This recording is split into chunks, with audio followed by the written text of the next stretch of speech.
Bonjour et bienvenue à tous. Vous avez sûrement déjà dû entendre parler du mégalodon. Ce requin géant qui semait la panique dans les mers et qui pouvait atteindre jusqu'à 20 mètres de longueur. Et il était si terrible qu'il pouvait facilement tuer n'importe quel animal qui croisait son chemin. Aujourd'hui, vous allez connaître un peu plus sur ce monstre, le mégalodon. Mais d'abord, voici la question du jour. Quel est le plus grand océan du globe ? Est-ce option A, l'océan Pacifique, option B, l'océan Atlantique ou encore option C, l'océan Arctique ? Écrivez la bonne réponse dans les commentaires et on se retrouve à la fin de la vidéo pour la bonne réponse. N'hésitez pas à liker la vidéo si elle vous plaît et si vous êtes nouveau sur la chaîne, n'oubliez pas de vous abonner et d'activer la notification pour ne rater aucune de nos prochaines vidéos. On commence.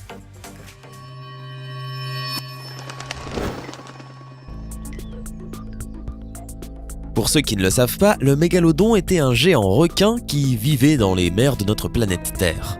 Cet énorme monstre a existé entre 23 et 2,6 millions d'années. Et on le retrouvait dans presque tous les océans du monde. De nos jours, celui qui sème la peur dans la mer est sans doute le requin blanc. Ce prédateur peut atteindre jusqu'à 7,5 mètres de longueur. Le mégalodon était justement un requin blanc, mais il était plus meurtrier et plus grand. Imaginez juste un requin blanc 3 fois plus grand.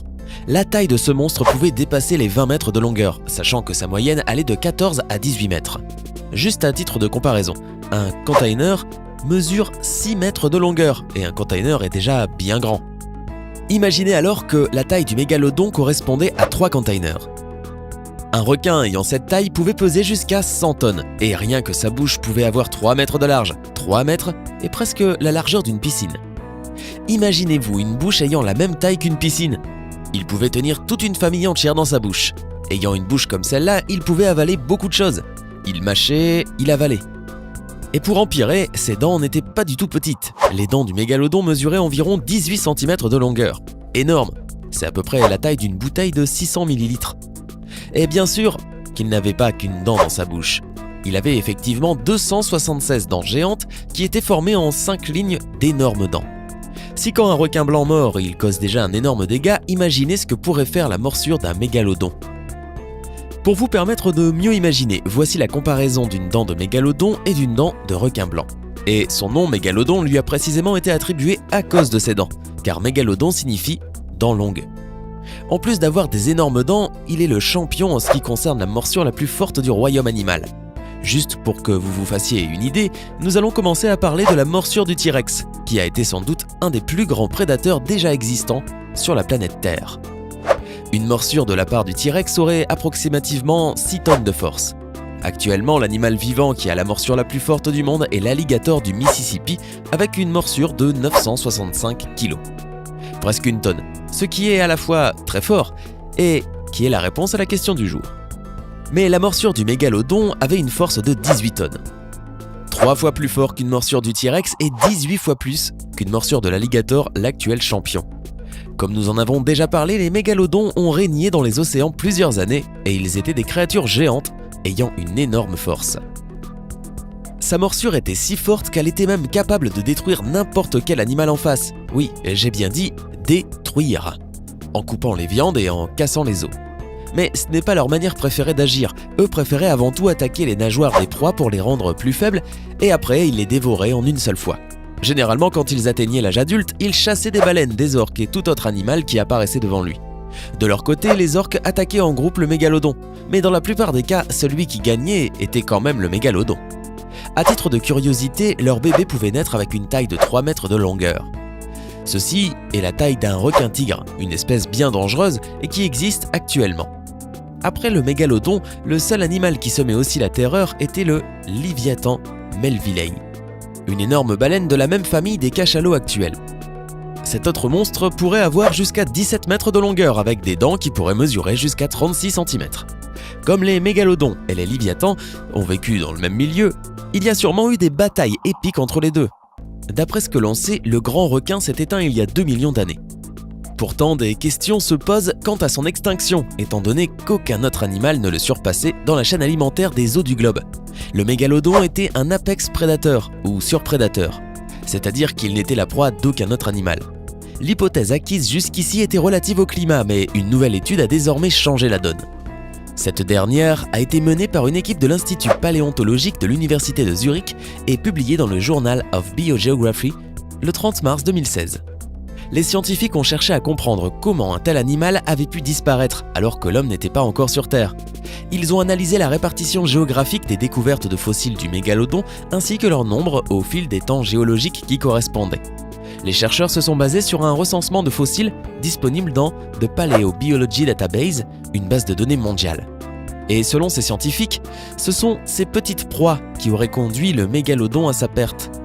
Il y a quelques millions d'années, un réchauffement climatique aurait en effet provoqué de rapides changements dans les zones où vivaient de nombreuses petites baleines, les conduisant à une disparition massive. Cela signifie que non seulement le nombre de repas du mégalodon a diminué, mais qu'en plus, les pôles se sont mis à fondre, créant d'abondants écosystèmes océaniques. Les scientifiques pensent que ces changements ont eu deux conséquences pour le requin. D'une part, il a dû se rabattre sur les baleines plus grandes, au risque que certaines soient trop massives pour lui.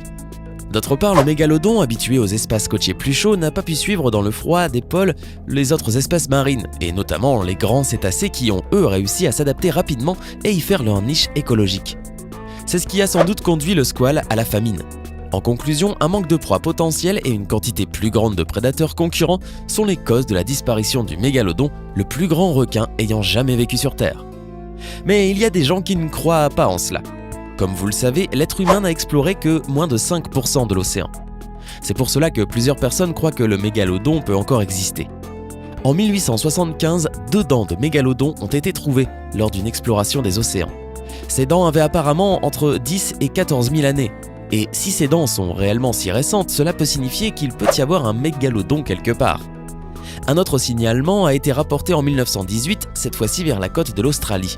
Un groupe de pêcheurs a refusé de continuer à travailler dans l'océan après qu'un requin géant ait démoli tous les équipements de ce groupe et ait laissé l'énorme bateau totalement détruit.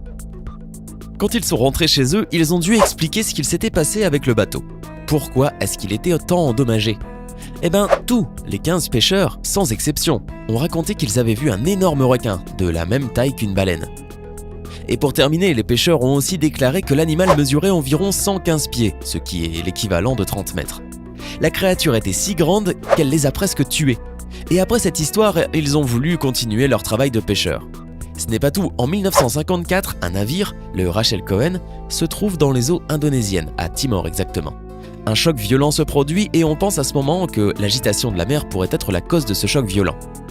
Toutefois, les marins retrouvent une dizaine de dents dans la coque, de taille moyenne entre 8 et 12 cm. Et l'empreinte d'une morsure dont le diamètre est de 2 mètres. Des ichthyologues de l'époque estiment la taille de l'animal marin à 24 mètres.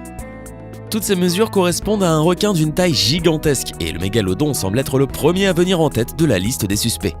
Un autre cas date de 1960, quand le capitaine d'un bateau de pêche a affirmé qu'il avait vu un énorme monstre. Le capitaine et son groupe ont affirmé qu'il s'agissait d'un requin géant. Ainsi, même en ayant plusieurs preuves qu'il s'est éteint il y a longtemps, il y a quand même des personnes qui croient que ces animaux existent toujours, cachés quelque part loin dans le fond de la mer. Et il y aurait eu une attaque d'un énorme requin dans la fosse des Mariannes. Un sous-marin explorait en eau profonde, il faisait une observation subaquatique lorsque soudainement il a été attaqué par une créature géante. La créature aurait été un requin préhistorique qui mesurait 22,8 mètres de longueur. Et pour empirer, le sous-marin et l'équipage sont restés coincés dans l'endroit le plus profond de l'océan.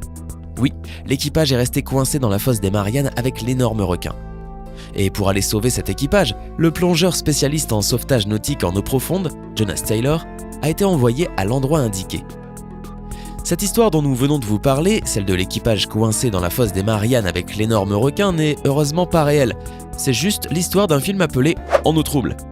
Le personnage principal du film est le mégalodon. Si vous décidez donc d'aller le voir, vous aurez une idée réelle de comment serait la terreur si le mégalodon existait actuellement. D'ailleurs, nous allons conclure la vidéo en vous révélant notre avis.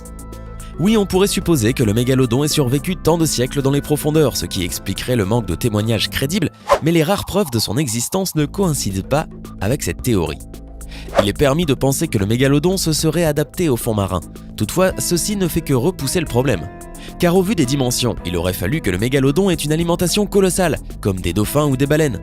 Or, il a rarement été constaté des morsures pouvant appartenir à un super prédateur tel que le mégalodon sur ces mammifères.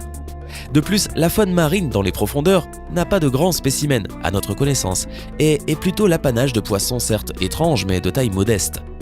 Ce qui ne pourrait pas permettre, en principe, à un mégalodon de survivre. À moins qu'il se soit rationné pendant des millions d'années. Mais, à ce titre, on peut soulever cette question. Ressemblerait-il toujours à ce grand requin effrayant ? Le doute est plus que permis. Pour conclure, il est vrai qu'un faible pourcentage des océans est connu des scientifiques et il y a encore beaucoup à explorer. Cela peut nourrir le doute, entretenir la crainte, l'espoir de grands prédateurs qui auraient survécu des milliers d'années dans le plus grand secret. Et vous, qu'en pensez-vous ? Faites-nous connaître votre avis dans les commentaires. Sinon, la réponse à la question du jour est l'océan Pacifique.